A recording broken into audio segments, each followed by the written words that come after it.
Tú a tu vez te has declarado y lo has hecho públicamente sobreviviente también de abuso. De violencia sexual, sí. Pues nada, tú tienes 2 hijos chiquitos. Tengo 2 hijos, una hija y un hijo. Una hija, un hijo, Sí. un bebé, ¿no? 3 meses. Y mucho has aprendido y hemos aprendido mucho de ti también y de cómo eres echada para adelante y de hablar de temas que luego nadie quiere hablar porque son dolorosos y uno como que pareciera que si no los hablas no existen, ¿no? Pero ahí están y ahí existen. Y pues a ti te ha tocado ver bebés en la cárcel y te ha tocado ver niños que se educan en la cárcel. ¿Qué pueden aprender esos niños? Mira, el tema de las infancias en prisión es un tema muy complicado porque... Que merecen un capítulo aparte y que a lo mejor tú y yo haremos muchos Tenemos capítulos. que hacer muchos capítulos tú y yo. Pero te voy a decir una cosa. Yo he visto niños en prisión mejor educados que niños afuera y he visto niños en prisión más violentados que niños afuera. La cárcel al final del día funciona como funciona una comunidad, solamente que en chiquito.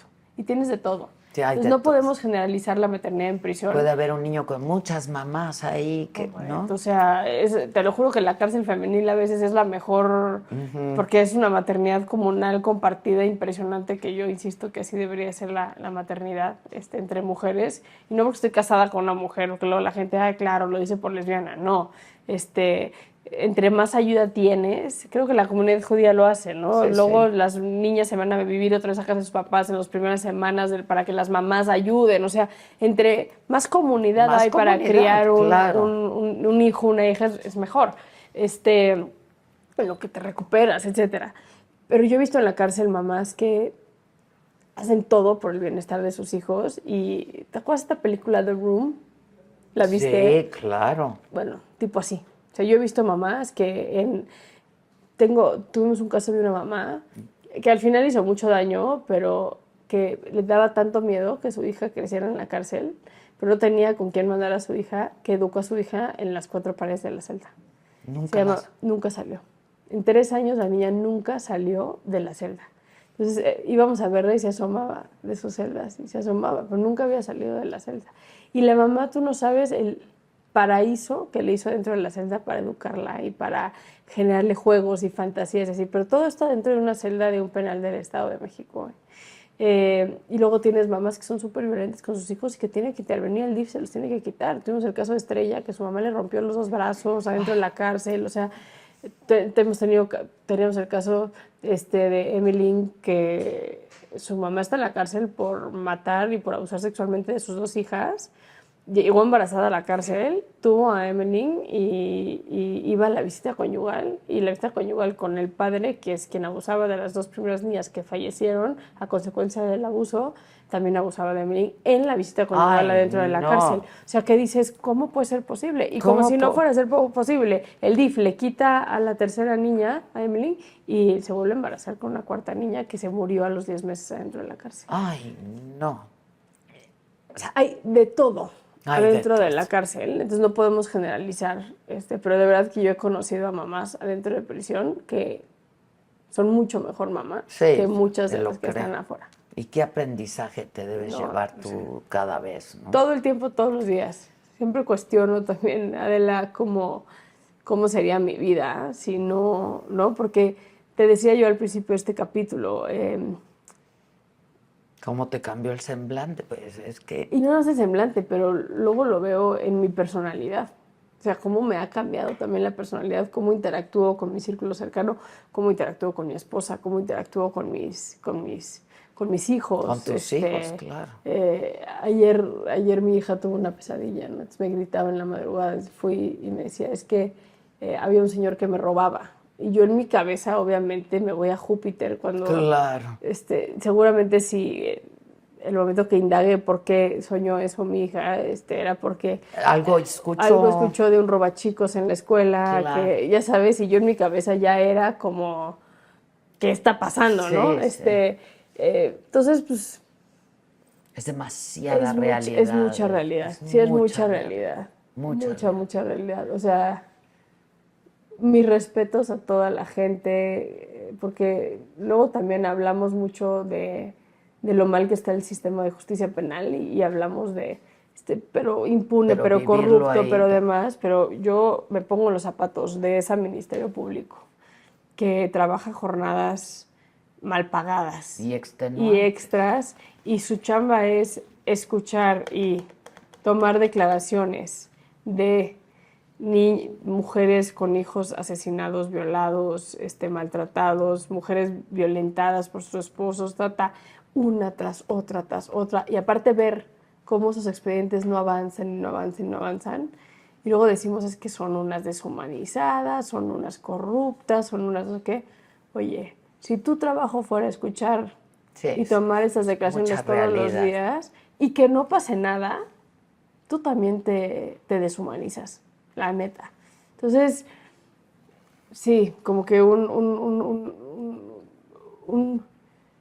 abrazo muy solidario como a esa gente que intenta hacer bien su trabajo, pero que el sistema lo rompe también, ¿no? Eso es una realidad. Y tú yo sé que te tienes que ir, pero estaremos, espero que conversando mucho tú y yo, como siempre lo hemos venido haciendo. Tú a tu vez te has declarado y lo has hecho públicamente sobreviviente también de abuso. De violencia sexual, sí. Hoy que sabes tanto de esto, ¿no? Pues entiendo, o sea, como sobreviviente de violencia sexual, entiendo, Adela, perfectamente bien las consecuencias que tiene en la vida. Y de verdad que no es lo mismo vivir violencia sexual en la adultez que vivirlo en la infancia.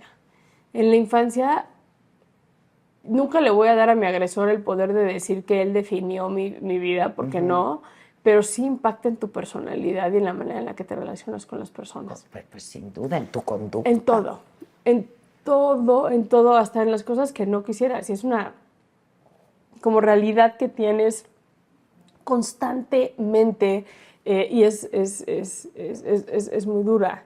Ahora, también ha sido para mí todo el tema de Guillermo y el trabajo que yo he hecho en psicoanálisis, que es años también de trabajo. Digo, no, la gente me dijo, ¿cómo le escribiste la columna que le escribiste? ¿Cómo no te refieres a él por nombre? ¿Cómo? Y digo, bueno, son años de trabajo, pero también es como mi caso conductor en mi vida de ser siempre, siempre, siempre como muy empática y muy consciente de las fibras que estoy tocando, ¿no? Mucha gente luego me escribe, claro, porque a ti nunca te ha pasado. No, sí, ¿no?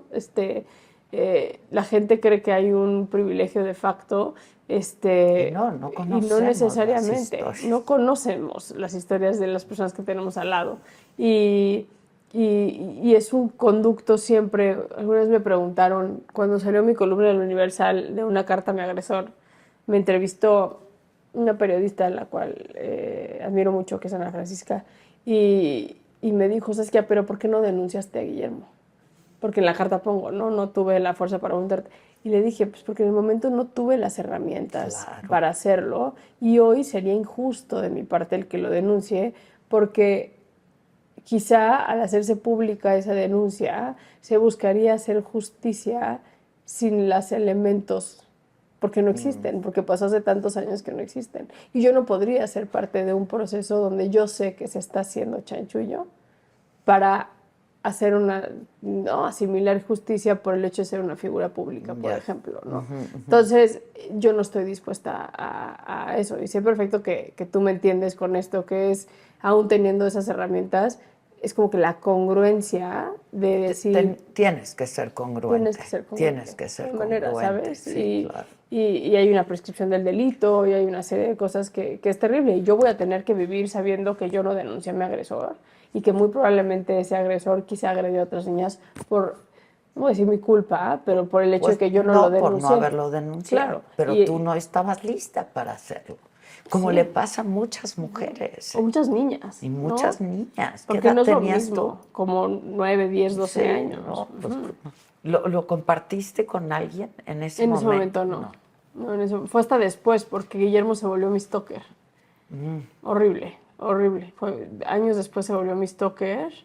Un stalkeo brutal, así, pero sabía dónde estaba, cómo vestía, con quién estaba, así, me lo ponía por mensajes.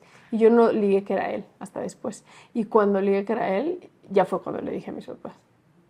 Hasta en ese momento. Hasta en ese momento, tenía yo como 17 años. Sí. Terrible. Sí, es una historia... Terrible. Y pasa con tanta frecuencia. Es como te decía, es mucha realidad. Sí. No son fragmentos, No, es mucha realidad. Mucha realidad. Y mira que la cifra negra en este país es... Además. Brutal. Brutal. Brutal. O sea, no nos damos cuenta la cantidad de gente que es víctima y sobreviviente de violencia en este país. Y sin importar color de piel, estrato socioeconómico. No, ni educación, nada. Eso está... Es muy fuerte. Muy bien. ¿Te veo pronto? Sí. Te veo pronto Hagamos y seguimos conversando. veces, sí, siempre. sigamos conversando. Me Gracias. encanta, Adela, gracias por el espacio. Gracias siempre.